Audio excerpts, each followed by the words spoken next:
that's a Patrick Mahomes we don't see a lot of, right? That you played with him, obviously, you know him well. That reaction from him was something we have not seen a lot of during his career. And I think it's the most important thing about this story. Listen, it reminds me a little bit of last year.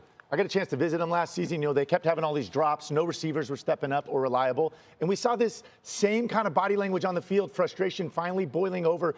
And this is leadership, right? Listen, sometimes you need this conflict. And I think the worry for everybody is that, like, hey, listen, they're winning these close games and they're still just, you know, going as planned. I can assure you that is not happening here. Yeah, to see this kind of frustration by the best player in the world, he's slamming these balls down. I mean, the Wanya Morris jumped outside the one time. He threw the ball in front of him, right? I mean, clearly this is not okay in the building, and these things are getting addressed. And you're seeing DJ Humphries again coming in, and he's making the start this week. Listen, they won a Super Bowl with Donovan Smith, a very similar, just kind of journeyman veteran tackle that could play. He doesn't have to be dominant, but can he go out there and just play efficient football? If DJ can do that, look out. This is the first time in a year that he's worn pads. He's going to play in his first game in a year since he tore his ACL. And we talked about the Lions before and all the injuries they've had. Well, this is going to be the Chiefs' third left tackle in 2 weeks. They're down to. Did you see the other two play? I understand. My point to you is that it's a long season. There are injuries, there are struggles, there are a lot of things that teams go through to find the guy that works. They're on their third kicker now in the last few weeks. They're on another cornerback after they traded away L'Jarius Sneed. This is a team that has a great record. It has the history, the pedigree, the reputation, the player. But they have warts right now as well. The coaches try to problem solve. Joe Tooney was out there playing left tackle, too. Patrick knows. That's the thing. That's what I get out of that, what you're talking about, Alex. This kid's won so much. Rex, he knows what it leads to. All right, he knows what it leads to, and that's early elimination from the playoffs because he knows it's a fatal flaw. All right, when he got on the receivers last week, last year when they're not catching balls, which you're talking about, but he knows this is season ending, and he's had enough. It's December.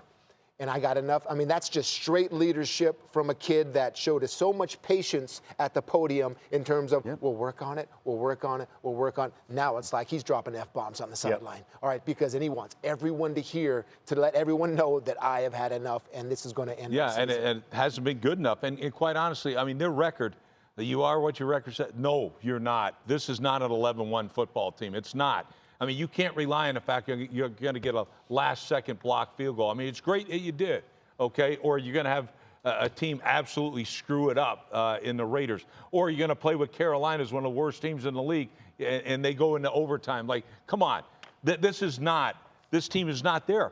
And I'll show you why. We got the tape, and let's see why this DJ Humphries, who's had 3 days in pads in over a year, is going to be starting left tackle. Their pass protection is absolutely atrocious. Look, Max Crosby, they're going to end up, anytime you went one-on-one with him, you got beat, okay? And then the other side, the left tackle, I don't know if he could block me. So, yeah, Pat's sitting back, and look at the down and distance now, 3rd and 29. Like, really? Yeah, this is what they're facing. Why are they struggling in the red zone? Here's the 3rd and goal from the 5. This is a 3-man rush. A 3-man rush. All right, now watch. You think it might as well be a zero blitz as far as how quick they're getting to the quarterback. Patrick has no chance. 2 guys are right there. Like, he, as great as Patrick Mahomes is, give him a chance, for goodness sakes. Get in the way of somebody. Right now, they're not doing it. Guys, I say about they're not as good as their record, not even close. In explosive plays, when you combine what they're giving up defensively and the lack of explosive plays on offense, they're 29th in the league. 29th, 23rd in turnover margin, 22nd in sack margin. Like, that's not an 11-1 football team. You know what? You do have the greatest quarterback, one of the greatest ever in Patrick Mahomes. That's why you're winning. Andy Reid's a great coach. But, my gosh, you're not blocking anybody. You're giving up big plays. There's so many things. We had this same discussion a year ago.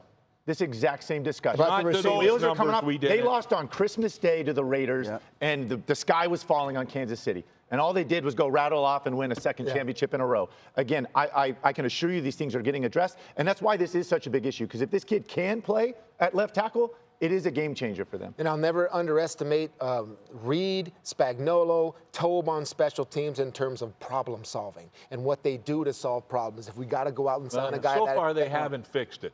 And I'm just saying, what know have the they not record is- done to try and fix it? You put Joe Tooney out there at left tackle. You're done with this guy. Put in Humphreys. He hasn't been in pads for a year. You're giving him a shot.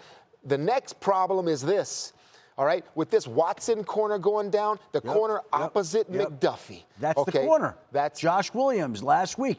He played better for them. And I'll tell you the other thing that I think that they think is going to help out here. Last week they got back Isaiah Pacheco, and they were rotating him in. He was on a little bit of a pitch count.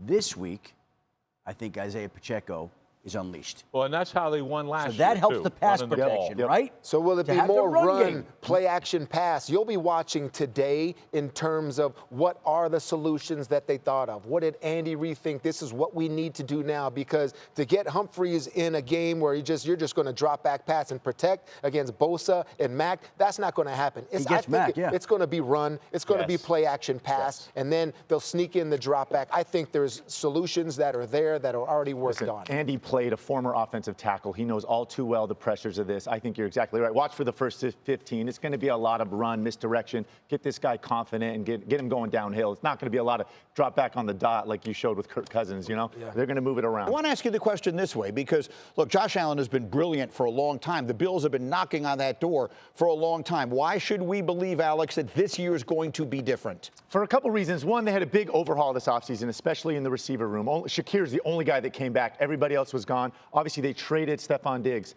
And I don't think it's a coincidence that new offensive coordinator Joe Brady, his motto this entire year has been everybody eats, right? This is something, again, I don't think it's coincidence. Last year, with the last several years with Josh Allen, he's had to worry about who's getting targets and who's getting touches and answering questions and keeping people happy, right? That is not the case this year. He's thrown touchdowns to 12 people, one of them himself, right? That is the most in the NFL. I think we've seen less turnovers because of that. He's not forcing the ball to anybody in particular. Listen, wherever it says to go, I throw it there, right? And I think, again, they've kind of flown under the radar, which is also new to the Bills, right? Everybody kind of talking about the three-peat for the Chiefs and Lamar Jackson, again, the reigning MVP. The Bills, for the first time with some of this overhaul, have kind of flown under the radar, and I think it's paying dividends for them. Yeah, quite honestly, look, at the beginning of the year, no way did I think the Bills would be this good. And, I mean, I was thinking they had questions on defense. They lost some players. Milano was hurt for the beginning of the year, all those type of things. Both safeties out. Gone. Yep. Like right in the middle of their defense. I'm like, no chance they're that good. All they do is what? Like one of the best in the league at getting takeaways on defense. Yep. So it's not just offense. But let's take a look at this team. 9 times they've scored over 30 points this year. 9 times. Right. Like, that's crazy. And you mentioned, what, 6 in a row? Mm-hmm. Where they got 30 or more points? Like, this team is just, I mean, at an unbelievable pace. But let's compare them directly to everybody's favorite, the Kansas City Chiefs.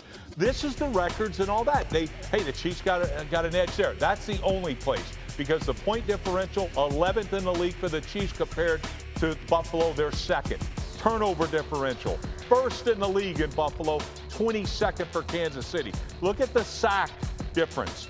All right, 4th for Buffalo, 23rd. And you think that the Chiefs are better than the Bills? And by the way, of course, the Bills beat them head-to-head.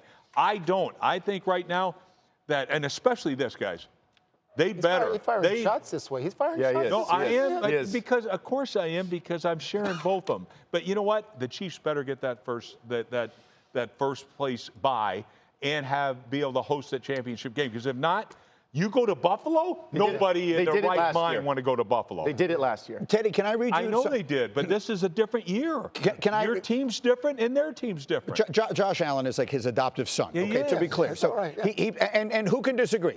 Right now, he's the best player in the league. Yes, absolutely. Right now, Matthew Stafford's playing the second best of any quarterback in the NFL. I just read you these numbers. The last 3 weeks, he has 8 touchdowns, 0 interceptions. If I said to you, this is not an easy game for the Bills going all the way across the country against the Rams tonight at all. You agree or disagree? I do agree, because especially defensively, I mean, there's so much that goes on from the Los Angeles Rams offense. I mean, you guys think it's all outside zone. Ryan Wendell, the offensive line coach, has really brought an element of downhill run, gap runs, duo runs, all of those. So that's a different running game. They've got receivers that can do so much in terms of Nakua and Cooper. I think Milano coming back, though, really helps decipher a lot of that. He looked good last week. week in the snow. You don't want to judge too much by that, but that was his first game back. And when you have a backers, that tandem of Milano and Bernard defensively for the Buffalo Bills, I mean, against a scheme and a team like this, it helps greatly. I think it's a tough matchup for this Bills defense. Stafford's playing great. The Bills primarily play zone. I mean, Stafford is so good at picking apart these receivers, know when to sit and when to, second window throws, things like that. If they can protect him, I do think this could be high scoring. And the Rams are very much in the playoff picture, too. Final thought. Yeah, one more thing. What Lindsey said about the front, having seen Josh Allen first. I remember the first time I played Ben Roethlisberger. I mean, a big old dude. I mean, I was a veteran, but I was like, damn, this dude, and you're bouncing off this guy. Yeah. I mean, that's what they're going to experience when they first see him break the huddle. He turns around, and you're like, yeah, tight end back there. He's big. Yeah. He's big. And so that's going to be a little of an adjustment for like Verse and Fisk and all these young players. I almost quit. I almost never called the game when I saw Cam Newton for the first time. Oh, my God. I was scared. I had to run inside.